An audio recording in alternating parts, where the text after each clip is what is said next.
¿Cómo están? Gloria a Dios, bien. ¿Con calor o? Sí. ¿O son los nervios? No se hace calor.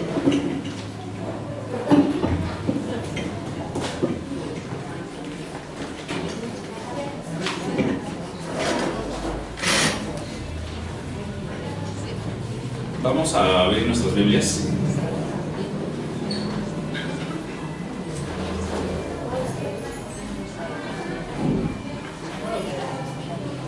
Segunda de Pedro, capítulo 2.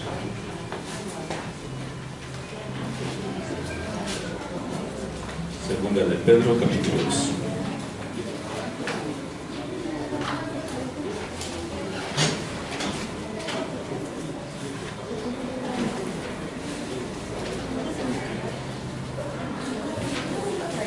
Versículos del 6 al 22.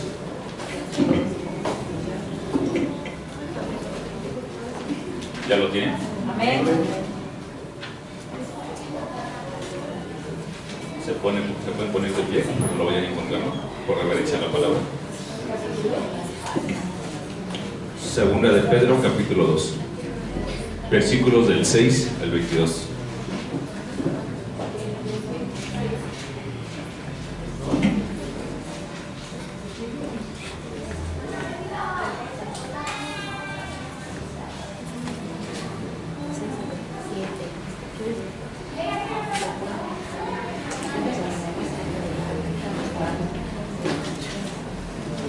Voy a dar lectura a la palabra. Ustedes me siguen con su mirada, por favor. A ver, pónganse de pie, los jóvenes que están ahí atrás.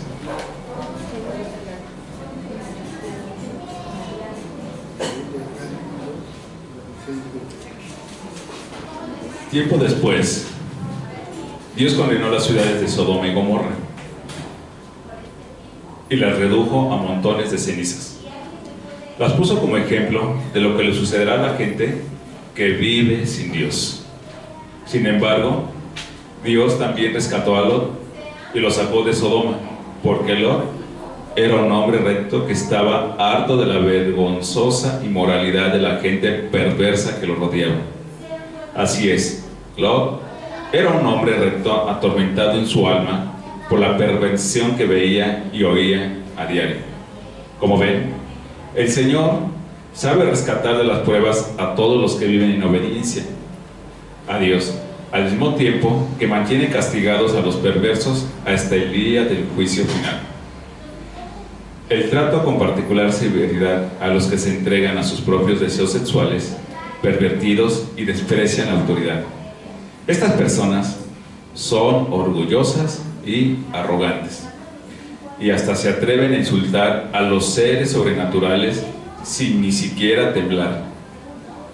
Aún los ángeles, que son mucho más grandes en poder y fuerza, no se atreven a presentar de parte del Señor cargos de blasfemia en contra de esos seres sobrenaturales. Esos falsos maestros son como animales irracionales que viven por instinto y nacen para ser atrapados y destruidos. Se burlan de lo que no entienden, e igual que animales, serán destruidos. Su destrucción será la recompensa que recibirán por el daño que han causado. A ellos les encanta entregarse a los placeres perversos a plena luz del día. Son una vergüenza y una mancha entre ustedes. Se deleitan en el engaño, incluso mientras comen con ustedes en las reuniones de compañerismo. Cometen adulterio con solo mirar y nunca sacian su deseo por el pecado. Incitan a los inestables a pecar y están bien entrenados en la avaricia. Viven bajo la maldición de Dios. Se apartaron del buen camino y siguieron los pasos de Balaam, hijo de Beor, a quien le encantaba ganar dinero haciendo el mal. Pero Balaam fue detenido de su locura cuando su burra lo reprendió con voz humana. Estos individuos son tan inútiles como manantiales secos o como la neblina que es llevada por el viento. Están condenados a la más negra oscuridad. Se jactan de sí mismos con alardes tontos y sin sentido. Saben cómo apelar a los deseos sexuales pervertidos para incitar a que vuelvan al pecado, los que apenas se escapaban de una vida de engaño. Prometen libertad, pero ellos mismos son esclavos del pecado y de la corrupción, porque uno es esclavo de aquello que lo controla. Y cuando la gente escapa de la maldad del mundo por medio de conocer a nuestro Señor y Salvador Jesucristo, pero luego se entrega y vuelve a quedar esclavizada por el pecado, termina peor que antes.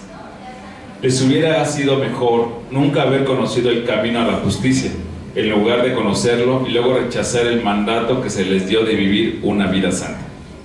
Demuestran que tan cierto es el proverbio que dice: un perro vuelve a su vómito, y otro que dice: un cerdo recién lavado vuelve a revolcarse en el lodo. Cerremos nuestros ojos. Vamos. Padre bendito, te pedimos perdón, Señor, porque aunque tú estás en nuestros corazones, no dejamos de tener soberbia, orgullo, ego, presunción, arrogancia, vanidad. Perdónanos, Señor, porque bien sabes, Señor, que durante muchos años en nuestro corazón se sembró mucho egoísmo, Señor. Perdónanos porque siempre exigimos nuestros derechos a costa de lo que sea, Señor, aún a costa de tu propia sangre. Padre bendito, perdónanos porque toda esta maldad que hay en nuestros corazones parte en un principio, Señor, y esta es la arrogancia, parte del egoísmo. Padre bendito, cuando tú entregaste a tu Hijo, Señor, lo hiciste para reconciliarnos contigo mismo.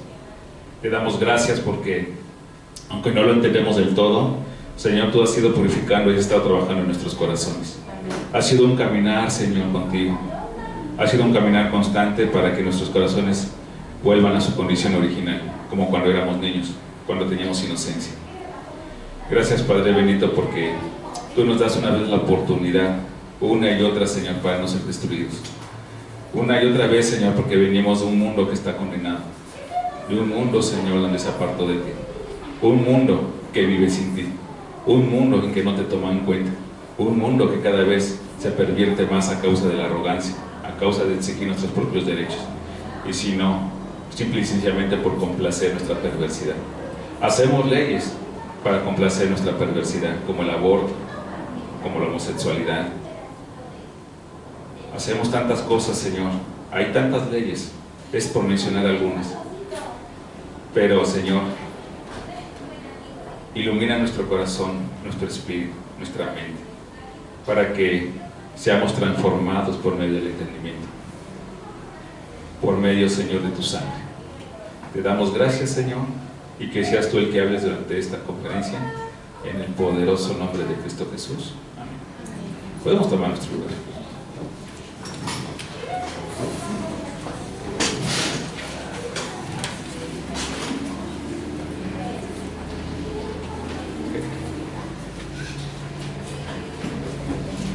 Bueno,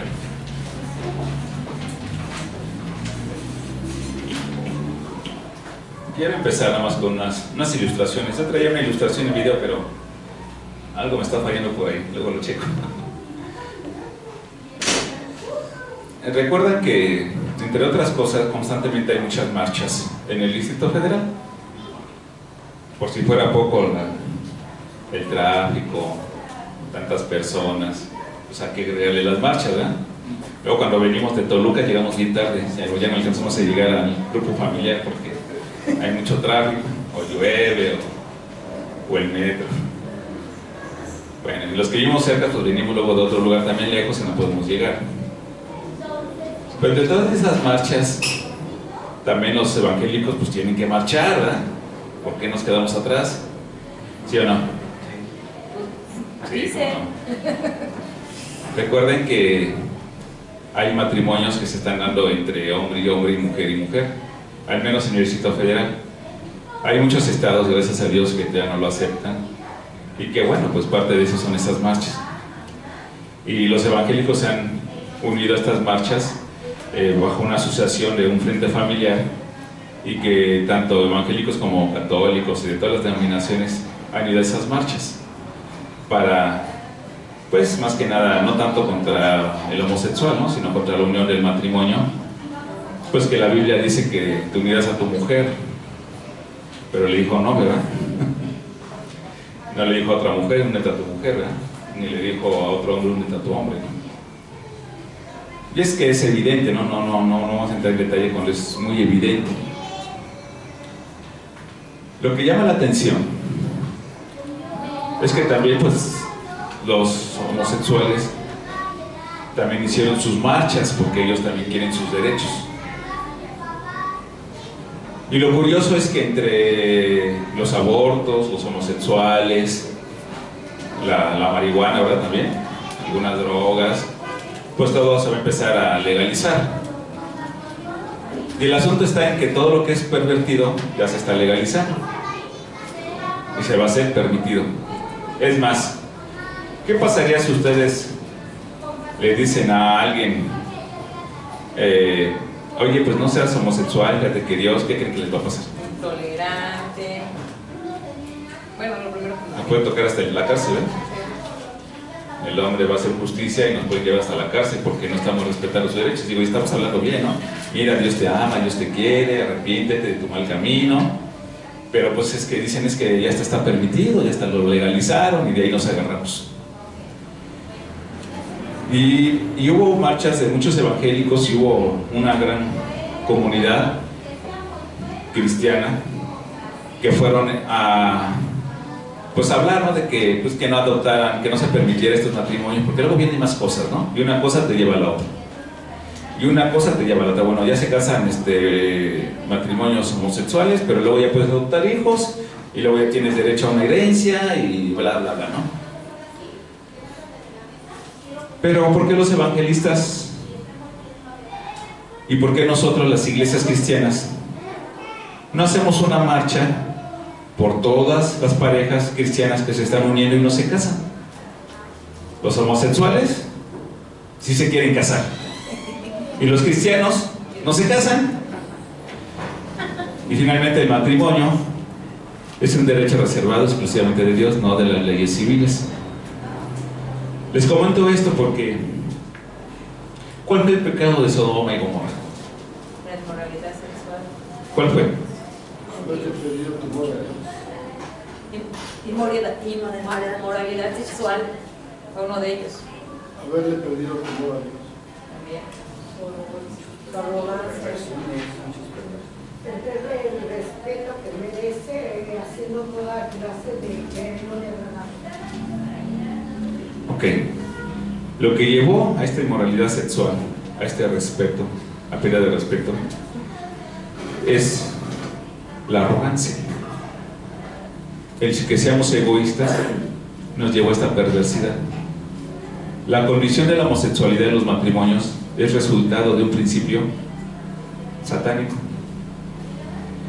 La homosexualidad no nació de repente como ¿cómo se dice? Cuando aparecieron los gusanos. ¿Cómo se llama? ¿Creación? La creación así de espontánea, ¿no? Que va contra la teoría de Darwin, ¿no? La homosexualidad no vino y apareció de repente. La falta de respeto no fue de repente. La falta de respeto, la homosexualidad y toda la perversidad que hay en el mundo tiene un principio. Este es un principio satánico. Vamos a ver lo que dice Génesis 19 del 1 al 13.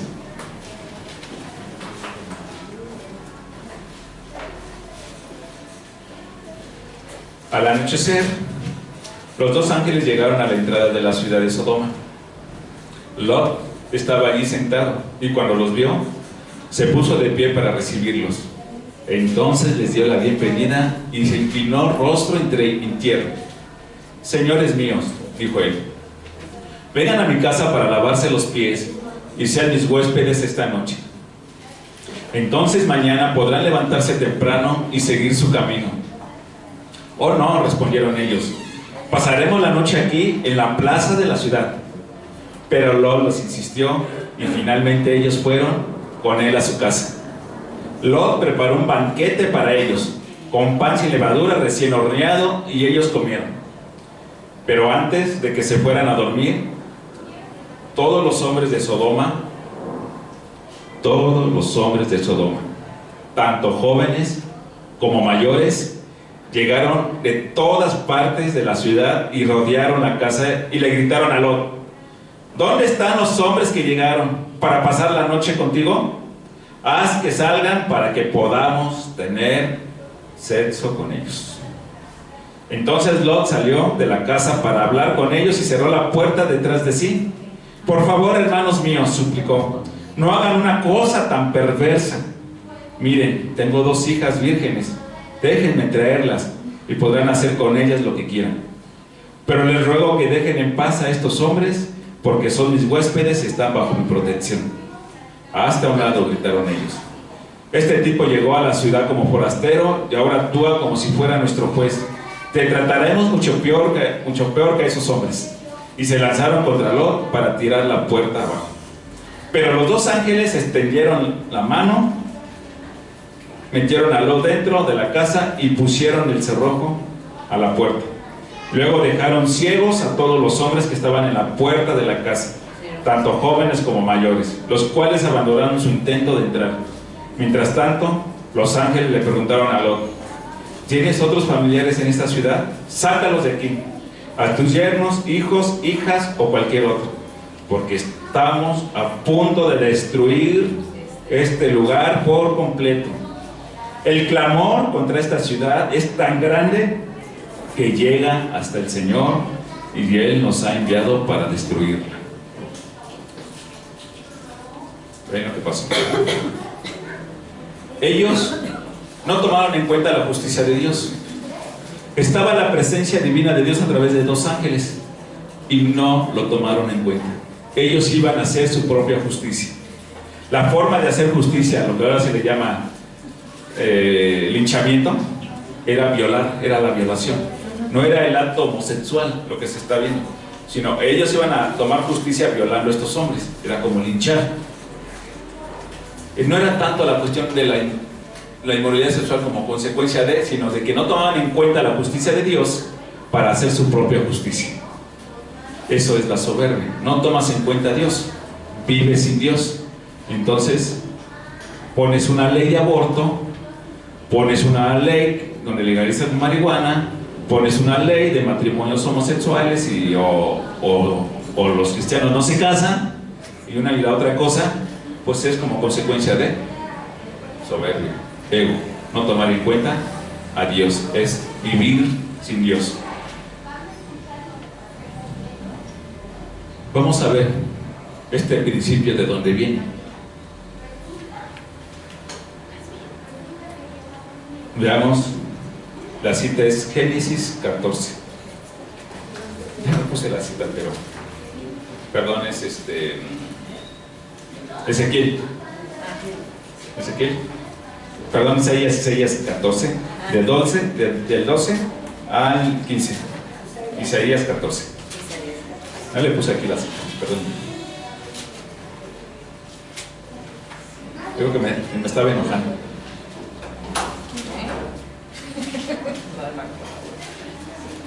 Isaías 14, del 12 al 15. Lo voy a leer. ¿Cómo has caído del cielo, oh estrella luciente, hijo de la mañana? Has sido arrojado a la tierra, tú que destruías a las naciones del mundo, pues te decías a ti mismo: subiré al cielo para poner mi trono por encima de las estrellas de Dios. Voy a presidir en el monte de los dioses, muy lejos en el norte. Escalaré hasta los cielos más altos y seré como el Altísimo. En cambio, serás bajado al lugar de los muertos, a las profundidades más hondas. ¿De quién están hablando? El lucero de la mañana es Lucifer. Este ángel hermoso se convirtió en el diablo, en Satanás, el adversario de Dios. ¿Cuál fue su principio? Ser igual, igualarse a Dios. Principio de soberbia, principio de arrogancia. ¿Y de dónde parte toda la inmoralidad, toda la perversidad, todo lo abominable? De la soberbia. Parte de este principio satánico. De ahí viene una caída sin escalas, viene una caída en el precipicio hacia las profundidades de todo ser humano. Esta caída nos lleva hasta la perversión, y entonces va a pasar como lo decía Pedro, y como lo que pasó en Sodoma y Gomorra. Se viene a perder todo. ¿Por qué? Porque la arrogancia hace que yo quiera hacer valer mis derechos, pasando sobre los derechos de todos. Y por eso son las guerras, porque un país quiere pasar sobre los derechos de los otros y los otros no se van a dejar. Y este es un principio en donde viene en una caída constante como efecto dominó, en donde nos va a llevar hasta la perversidad de la inmoralidad, todo tipo de inmoralidad. No nos van a importar los pobres, no vamos a hacer las obras por las viudas, no vamos a ir a hacer obras por los enfermos, nos va a acusar a hacer las obras que Dios quiere que hagamos a consecuencia de la arrogancia, de la soberbia. ¿Cómo yo lo voy a estar haciendo? ¿Por qué? ¿Cómo crees que yo lo voy a hacer?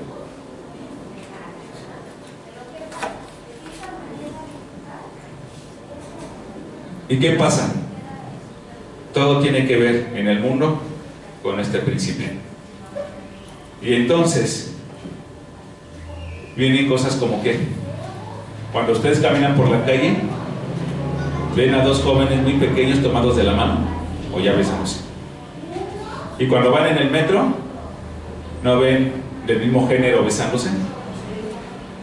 ¿Y qué tanto nos preocupamos por las personas grandes de edad, darles el asiento? Y que cuando vas en la mañana en el metro, te abren espacio para que entres. Todo se perdió. ¿Y qué tanto somos piadosos con los enfermos, con los que están en las cárceles, con las viudas, con los discapacitados, con la gente mayor de edad? Ahora, a como está el mundo, ¿quién está más pervertido? ¿Un joven o un adulto? Ambos. Nada más que conforme más estás en el mundo, más te perviertes. Entonces, ¿quién está más pervertido? Los adultos. ¿Sí? Y cada vez, y los adultos le enseñan ¿a quién? A los jóvenes.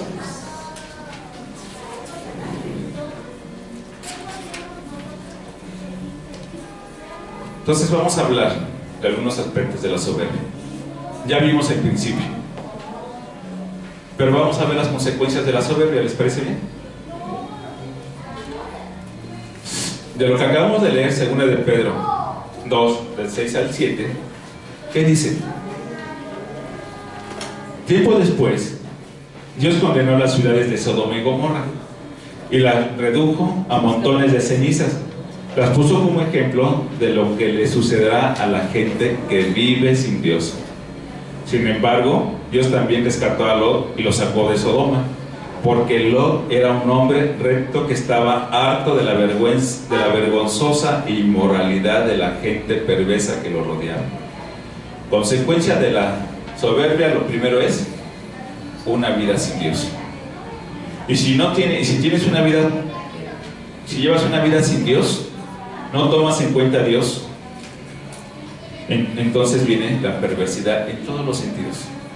Estamos viendo lo que está pasando en la sociedad. Esa es una consecuencia de una vida sin Dios.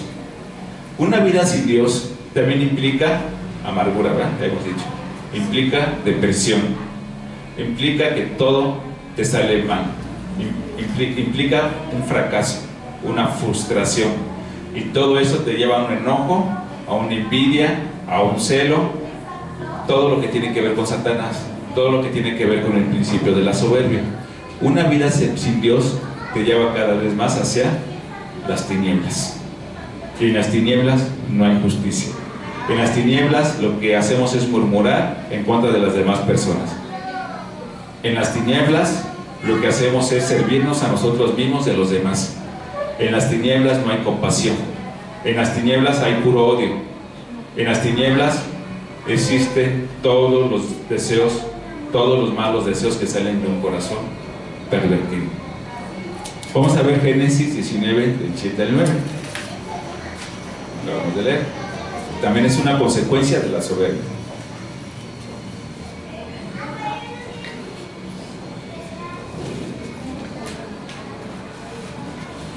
Por favor, hermanos míos, suplicó, no hagan una cosa tan perversa. Miren, tengo 2 hijas vírgenes. Déjenme traerlas y podrán hacer con ellas lo que quieran. Pero les ruego que dejen en paz a estos hombres, porque son mis huéspedes y están bajo mi protección. Hasta un lado, gritaron ellos. Este tipo llegó a la ciudad como forastero y ahora actúa como si fuera nuestro juez. Te trataremos mucho peor que a esos hombres. Y se lanzaron contra Lot para tirar la puerta. Ellos actuaron como jueces y no tomaron en cuenta a Dios. Dios todavía les dio la oportunidad de mandar a los ángeles que reconocieran a Dios y no lo reconocieron, siguieron reconociendo su propia justicia. ¿Y esta justicia qué hace? Destruir. Dios les dio la oportunidad. ¿Qué tenían que hacer ellos? Recuerden que no estaban los mandamientos, no estaba la ley. ¿Qué tenían que hacer sencillamente? Reconocer a Dios. Estamos en el tiempo de Abraham. Todavía no estaba la ley. Tenían que reconocer a Dios. ¿Había algo que tomaran conciencia del pecado? No.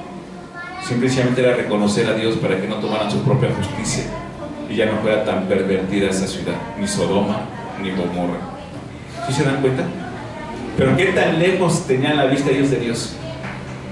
Y todavía les dijeron, venimos porque les iban a advertir, los vamos a destruir, pero no creyeron. ¿Qué tenían que hacer? Reconocer a Dios en su vida. No había otra cosa. ¿Ya estaba la ley de Moisés? No había ley, no había manera de tomar conciencia.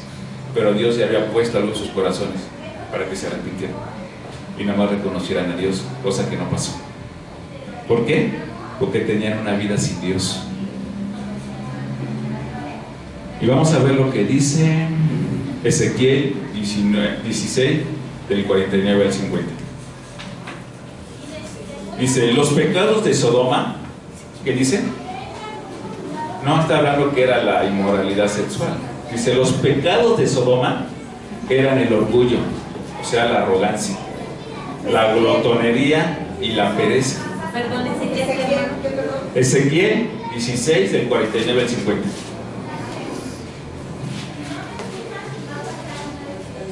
Ezequiel está hablando a Israel, les está diciendo, ustedes son como ellos.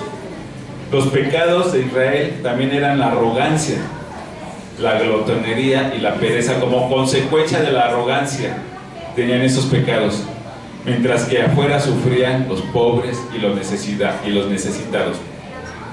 En el versículo 50 dice, ella fue arrogante y cometió pecados detestables. Por eso la destruí, como has visto. ¿Por eso qué? La destruí. Dice, ella era arrogante y sus pecados eran ¿qué? De lo peor. ¿Era qué? Era arrogante, porque tenía ego, porque era orgullosa. Hermanos, ¿cómo se pueden dar cuenta si están siendo arrogantes, orgullosos o egocéntricos? Ajá, y tú vas a decir, estoy tomando en cuenta a Dios, pero no lo estás haciendo. No te das cuenta. El pueblo de Israel, este mensaje se lo estaba dando Ezequiel al pueblo de Israel, y no se estaban dando cuenta qué tan arrogantes eran. Y ellos tenían todavía más pecado, porque dice la palabra que Dios las había vestido con adornos, con joyas, que las había tratado muy bien, con mucho cariño y mucha ternura. Dice que el pueblo de Israel fue tan altivo y se volvió arrogante, y el pueblo de Israel no se dio cuenta y dejó de reconocer a Dios, y Dios también los destruyó. ¿Se acuerdan? Se hizo la diáspora. Entonces, estamos viendo las consecuencias de la soberbia. Ahora, la soberbia, ¿cómo se manifiesta? Pongan atención en esto. ¿Cómo se manifiesta la soberbia en el hombre? Segunda de Pedro 2. Le voy a decir cuál es.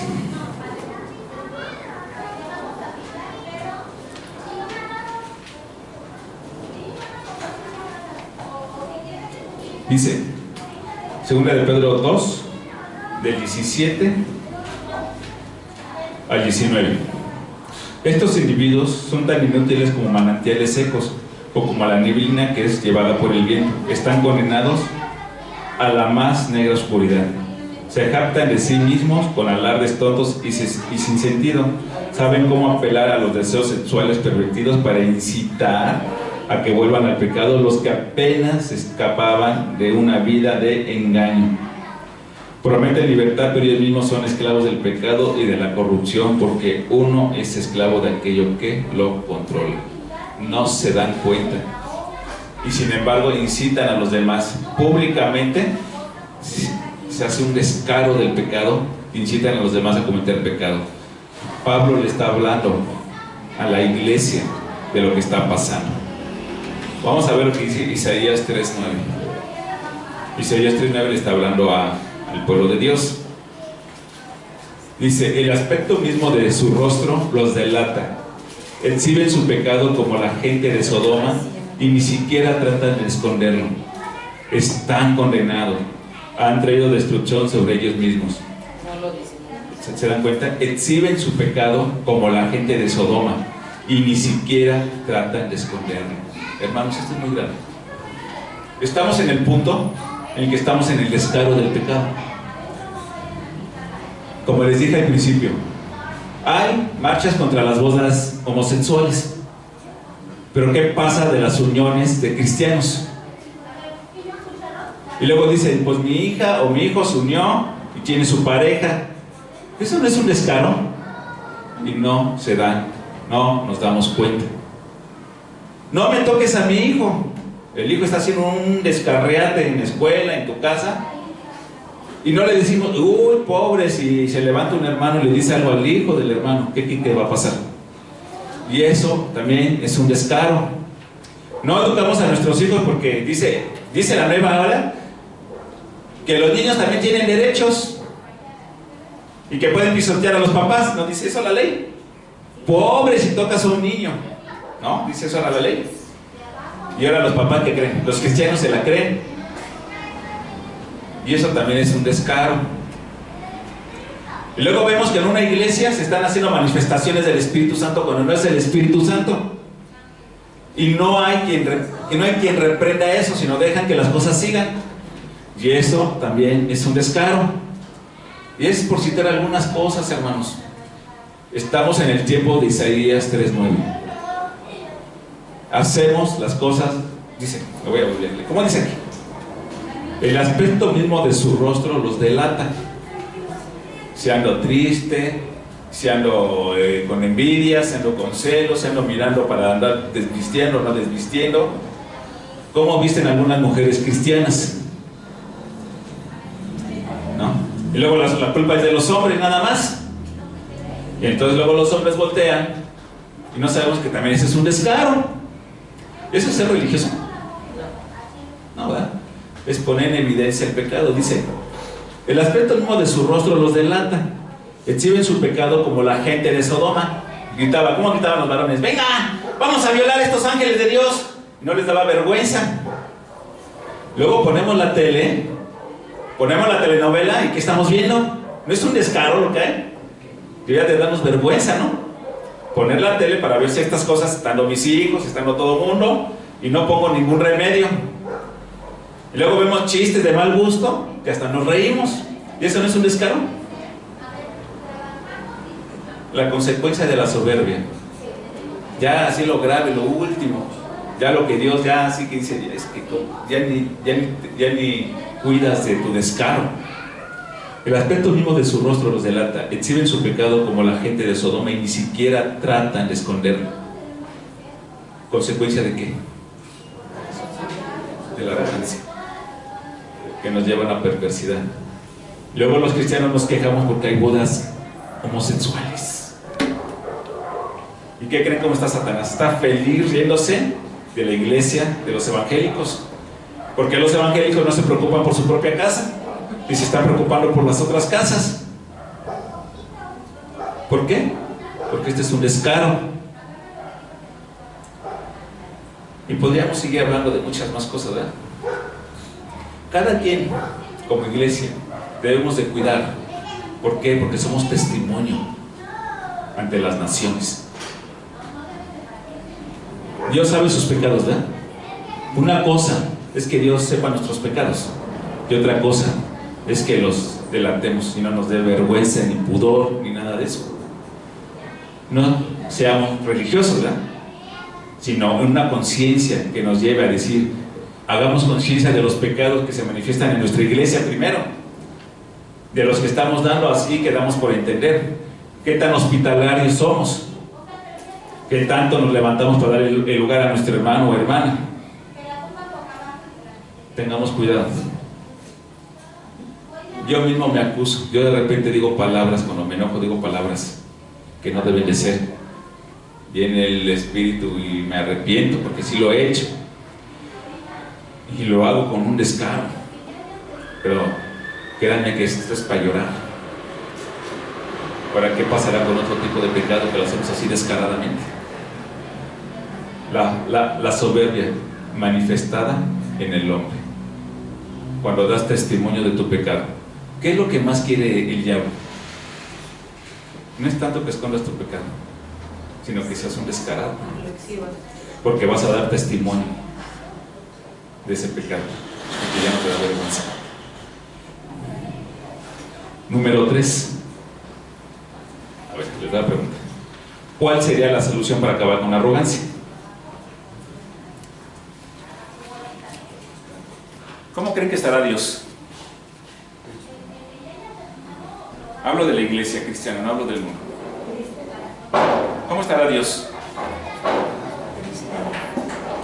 Hay enojado también porque la iglesia de Dios ya conoce o debe de conocer su palabra, pues, o sea, pues es iglesia de Dios. Con el mundo sí le da tristeza porque nadie les ha hablado de la palabra de Dios. Sí, pero por cuanto eres tibio, ni frío ni caliente, te voy a vomitar. Pero de su propia iglesia, pues está enojado. Dice la palabra que soy un clamor que llegó hasta Dios. Soy un clamor a causa de la perversidad del hombre. Ese clamor llegó hasta Dios. Ese clamor, ¿de dónde venía? Dice la palabra, y este clamor llegó hasta Dios.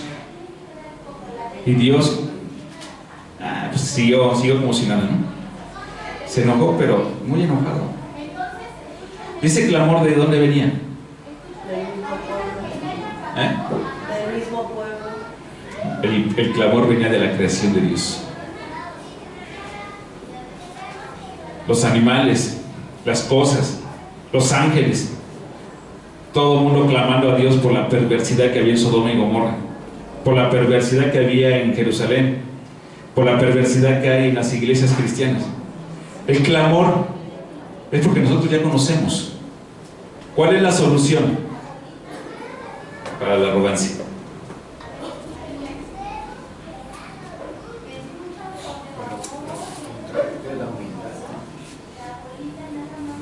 ¿O?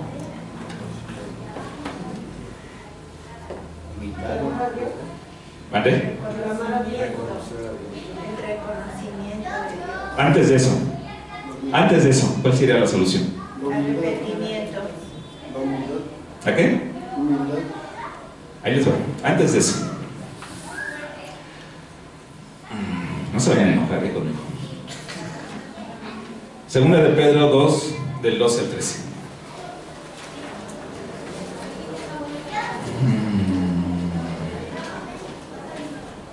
Estos falsos maestros son como animales irracionales que viven por instinto y nacen para ser atrapados y destruidos. ¿Cuál es la solución? La destrucción. Se burlan de lo que no entienden, e igual que animales serán destruidos. Otra vez. ¿Qué van a hacer? ¿Qué? Destruidos. Otra vez. Entre su destrucción será la recompensa que recibirán por el daño que han causado. A ellos les encanta entregarse a los placeres perversos a plena luz del día. ¿Qué es lo que más aborrece Dios y le encanta a Satanás? El pecado, el descaro, a plena luz del día. Son una vergüenza y una mancha entre ustedes. Se delatan en el engaño, incluso mientras comen con ustedes en las reuniones de compañerismo. ¿Cuál es la solución antes de la destrucción? Vamos a ver qué dice Génesis.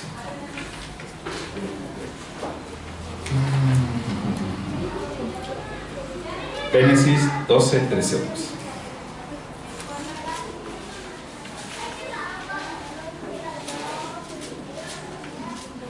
Coincide, a ver si no. Sí, aquí es. Mientras tanto, los ángeles le preguntaron a Lot: ¿tienes otros familiares en esta ciudad?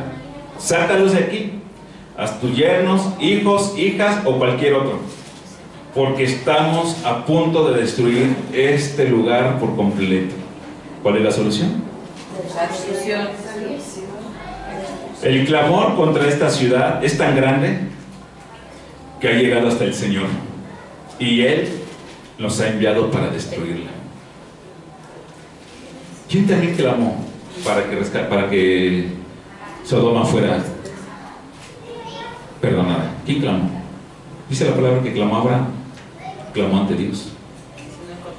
Los ángeles, toda la creación clamaba, porque ese daño que ocasionó la maldad del hombre estaba destruyendo la creación. Este daño, ¿qué estamos haciendo nosotros con nuestra soberbia, nuestro ego? ¿Qué le está pasando a la tierra? El clamor desde hace tiempo está llegando a Dios por parte de la creación. La creación de Dios se está destruyendo. Se está pervirtiendo la creación de Dios. Ahorita es hombre entre hombre y mujer contra mujer. Eso ya es aberrante. ¿A dónde creen que va todo esto? ¿Hay que seguir esperando? ¿O será mejor una destrucción? ¿Por qué Dios había destruido a Sodoma y Gomorra? ¿Por qué, hermano? No. Porque ya no había remedio. Porque era lo mejor. Ya estaba tan perdido el asunto que a Dios le dolió. Pero le dolía más lo que estaba pasando. El mismo Abraham intercedió por Sodoma y Gomorra, porque en su corazón humano, pero ¿cómo estaría el corazón de Dios? Que tuvo que destruir. Una solución, ¿cuál fue? ¿Cuál fue la solución de Dios antes de la destrucción? Vamos a ver qué dice Proverbios 18, 12a. La primera parte de Proverbios 18.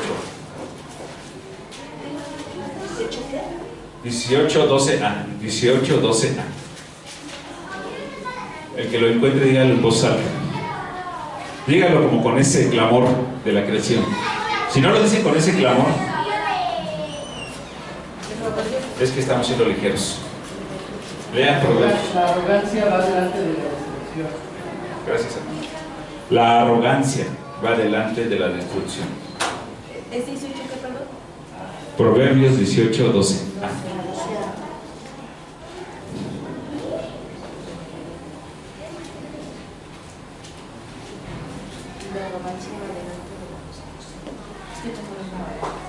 Dice la palabra que antes de que venga el apocalipsis, antes de que venga el juicio, dice que la creación está clamando para que los hijos de Dios se levanten.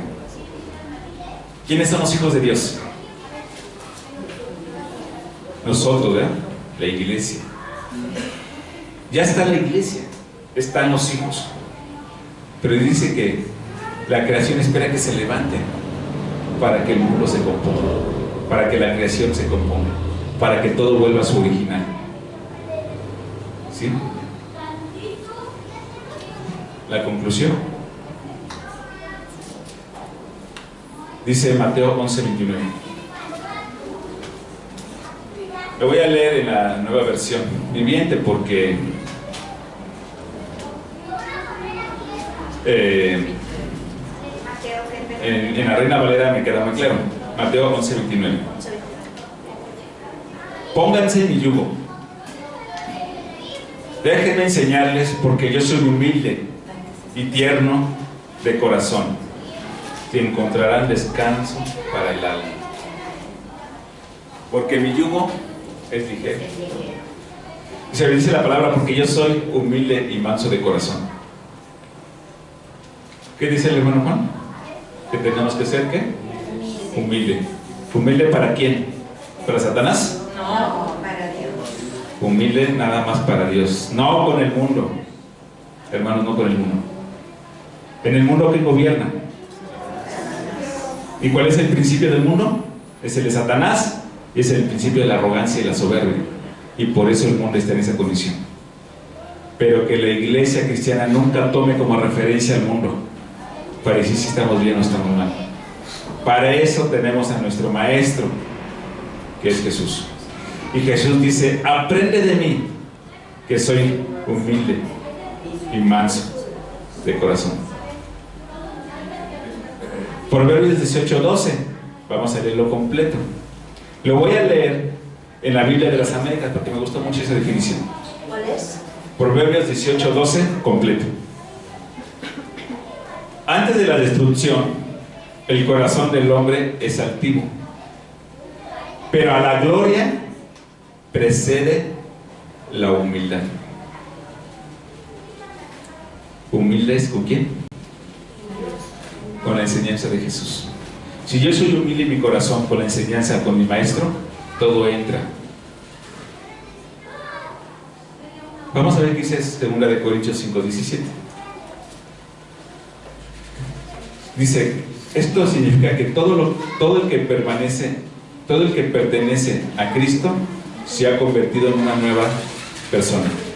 La vida antigua ha pasado, una nueva vida ha comenzado. ¿Sí? Nosotros teníamos la arrogancia en nuestra vida. Durante muchos años fuimos arrogantes y aprendimos a vivir como arrogantes. Pero dice la palabra que no nos conformemos a este siglo, porque nuestro entendimiento será transformado. Si nosotros no somos humildes con la enseñanza de Jesús, va a venir la destrucción en nuestra vida en este tiempo. ¿Hay cristianos que están destruidos? Sí, definitivamente. Muchos cristianos están destruidos porque no han humillado su corazón ante Cristo. ¿Siguen humillando su corazón ante quién? Hacia el mundo, hacia Satanás. No han marcado diferencia en su vida. Por eso es que dices: uy, qué difícil es ser cristiano. No, pues sí. Y sigues viendo al mundo, es imposible ser cristiano. Créanme, ser cristiano es una verdadera bendición. Y dice Jesús que Él aligera nuestra carga, porque su yugo es fácil. Santiago 4:6 dice: y Él da gracia con generosidad, como dicen las Escrituras. Dios se opone a los orgullosos, pero da gracia a los humildes. En resumen, mis hermanos, gracias a Cristo, porque Él nos ha enseñado con un corazón humilde.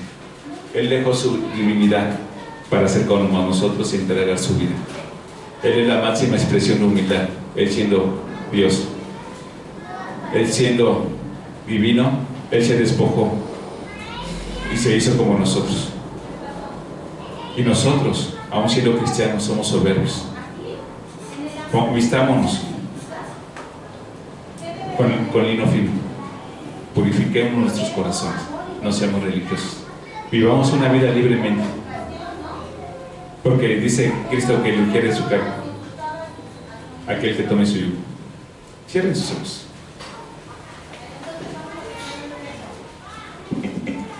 Padre bendito, gracias por esta palabra, Señor, y nos arrepentimos y nos postramos ante ti, Señor Jesús. Humillamos nuestro corazón para no ser destruidos. Sabemos, Señor, que cuando estábamos en el mundo estábamos condenados, pero tu palabra dice que por no ser ni frío ni caliente, por ser tibios, tú nos vas a vomitar. Señor Jesús, tú te refieres a aquellos cristianos que siguen viendo hacia el mundo. Recordamos aquel pasaje que cuando la esposa de Lot volteó hacia el mundo, la convertiste en sal, la destruiste, Señor. Señor, gracias porque tu misericordia ha sido nueva cada mañana.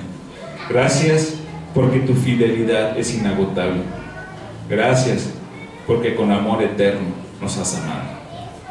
Gracias, Señor, y permite, Señor, que cada uno de nosotros transforme su entendimiento en su mente y en su corazón, para que nosotros podamos postrarnos ante ti y recibir un corazón de carne, un corazón humilde, no un corazón de piedra, Señor, como en tu pueblo, se levantó, Señor. Un corazón de carne, que seamos sensibles a tu enseñanza, a tu amor. Sabemos, Jesús, que tú eres el maestro de maestros. Y tú dices que aprendemos de ti, que eres manso y humilde de corazón. Gracias, Señor, porque antes de que llegue la destrucción a nuestras vidas, haz que tengamos un corazón humilde. Haz que nuestro entendimiento sea transformado para que tanto mente y corazón estén en una misma posición por medio del Espíritu Santo. Gracias, Señor, porque tú has puesto a la iglesia como autoridad, no para copiar las cosas del mundo, ni para tomar cosas del mundo, sino tomar lo que tú nos enseñas con un corazón humilde, con un corazón dispuesto. Perdónanos, Señor, que hasta el día de hoy hemos sido soberbios y no nos damos cuenta. Perdona, Señor, por nuestros pecados que están a la luz del día y que, Señor, a veces hasta nos gloriamos de ello. Vanagloria, Señor. Perdónanos, Señor, por vivir una vida arrogante, una vida sin ti. Gracias, Señor, y toma nuestras vidas en tus manos, Señor. Protégenos de nosotros mismos a cada uno. Y, Señor, nos entregamos en ti, a ti, en una vida transformada, en una vida del Espíritu. Te damos gracias, Señor Jesús. Amén.